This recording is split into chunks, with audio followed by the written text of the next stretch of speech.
Peggy 16. Sega.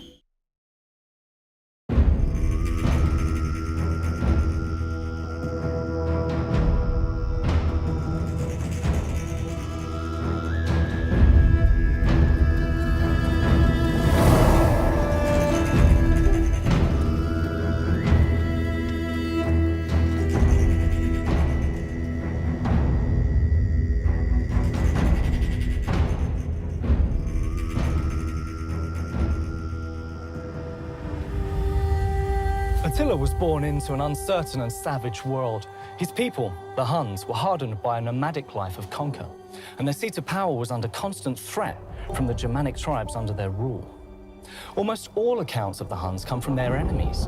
Jordanes the Goth wrote of them as scarcely human, a savage race who made their foes flee in horror because their aspect was so fearful. Though they live in the form of men, they have the cruelty of wild beasts. Into this world came a man more ruthless, more bloodthirsty, and more terrifying than any before. The Christians thought him sent from hell itself and named him the Scourge of God. His name was Attila the Hun. Attila had to struggle for dominance from an early age. He and his brother Bleda commanded troops from youth and saw bloodshed on the battlefield from their teens. In 434, Attila and Bleda rose to power with the death of their uncle Ruger.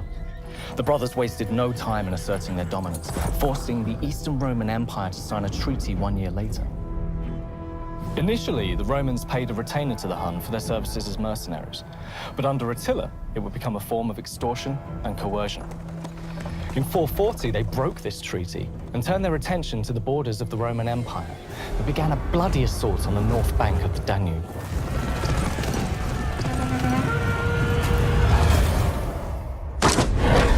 The Hun were feared for their deadly horseback proficiency. A Hun child was raised in the saddle, learning to ride as sure as they learned to walk. Indeed, the first cultures who first encountered them believed them to be half men, half beast, like centaurs. So close was their bond with their horses. Accustomed to the icy steppes of the north, Hun horses were faster, more hardy than the Roman equivalent, stronger, and more resistant to disease. Complementing their maneuverability, Hun bows were a prized weapon. The bows were as beautiful as they were deadly, and could kill at 150 meters, safe from the range of their enemies' weapons. A Hun arrow fired from horseback is estimated to hit with the speed and power of a modern bullet. The Huns tore through the Danube and took Nisus in 443. Such was the bloodshed that the river was said to be bloated with blood and bones of the victims for years to come. They didn't stop here, and through a series of savage mobile campaigns laid waste to the Eastern Roman Empire, reaching as far as Constantinople. Emperor Theodosius, wary of losses, negotiated peace with the Hun once more. Attila knew the surest route to dominance, by spreading terror through the creation of his own legend. A legend built on the bones of his enemies, including his very own brother. In 445, it said that Attila had Bleda murdered in his sleep, and upon his death, took control of the entire Hun Empire. This empire was a melting pot of different tribes and cultures, 500,000 barbarians, any of which could vie for power in a moment of weakness. They had to be controlled with a ruthless iron fist. Attila exploited and amplified his reputation at every opportunity. He arranged with enemy forces for deserters to be returned to him for punishment, where they were executed as warning to others. In 446, Attila's forces descended like a swarm across the Black Sea and pillaged, desecrated, and slaughtered their way across the Mediterranean. He's said to have been observed laughing from horseback, eyes wide with glee at the slaughter. He rampaged through Greece and Eastern Europe, sacking and conquering over 100 cities. It was said that the dead were countless. By 450, Attila was an almost unmatched power in the Eastern Roman provinces. Knowing this, and seeking to escape an arranged marriage, the sister of Western Emperor Valentinian III wrote to Attila, appealing for his aid and proposing an alliance. Attila, taking this as a wedding proposal, used the plea to his advantage.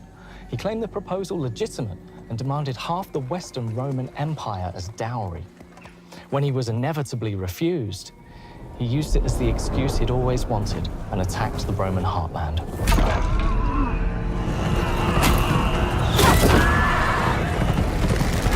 He entered Gaul and attempted to put Orleans under siege. However, a Roman general, Flavius Aetius, had managed to do the unthinkable by uniting Rome with their traditional enemies, the disparate tribes of the Visigoths, Alans, and Burgundians. Together, they stood against the crashing tide of the Hun in one of the most decisive battles in history.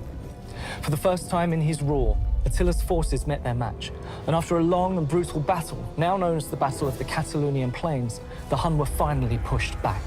The battle was so vicious, the soldiers had to sate their thirst from rivers thick with blood and gore.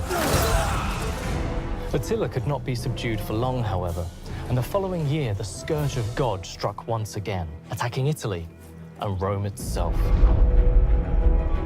Once again, towns and cities quaked before him, many refusing to stand in opposition. Such was now his reputation for savagery. Finally, at the gates of Rome, Emperor Valentinian sent a delegation to brook for peace. Wary, Attila's army succumbing to disease and his homeland threatened by the Eastern Roman Empire behind him, he performed his last great coup. Attila demanded gold and safe passage to his homelands, and received them. Returning home and never one to settle, Attila took yet another wife. In the tradition of the Huns, the wedding was a raucous and drunken affair, and Attila, now some 50 winters old, was not the drinker he once was. He passed out on his back in his wedding tent. When he was discovered, he had choked to death on his own blood. Attila was honored in death, sealed in 3 great coffins of iron, silver, and gold, and interred in a secret location, still a mystery to this day. In keeping with a life of savage violence, the men who interred Attila were slain, that Attila the Hun's final resting place be lost to time. Even in death, Attila wrought death.